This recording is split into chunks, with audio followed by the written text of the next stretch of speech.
আমি Meher Hossain residential model স্কুলের ১০ম শ্রেণীর শিক্ষার্থী।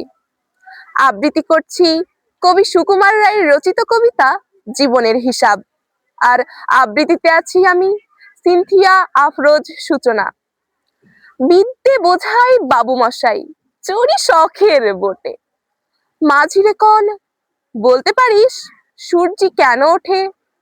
চাঁদটা কেন বাড়ে কমে, জোয়ার কেন আসে? বৃদ্ধ মাঝি অবাক হয়ে ফেল ফেলিয়ে হাসে। বাবু বলেন, সারা জনম মরলি রে তুই খাটি, জ্ঞান বিনা তোর জীবনটা যে চারি আনাই মাটি। খানিক বাদে কহেন বাবু, বলতে ওরে বুড়ো, কেন এমন নীল দেখা যায় আকাশের ওই চূড়ো?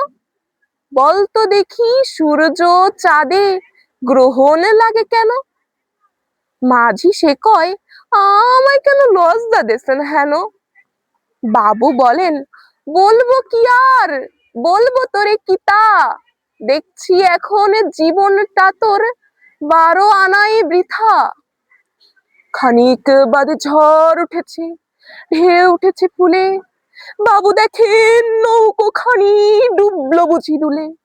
মাঝিরে কনে, এ কি আপদ, ওরে ও ভাই মাঝি, ডুবলো নাকি নৌকো এবার, মরবো নাকি আজি? মাঝি শুধাই, সাঁতার জানো? মাথা নাড়েন বাবু। মূর্খ মাঝি বলে, মশাই এখন কেন কাবু?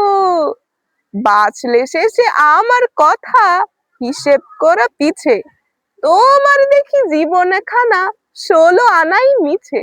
ধন্যবাদ।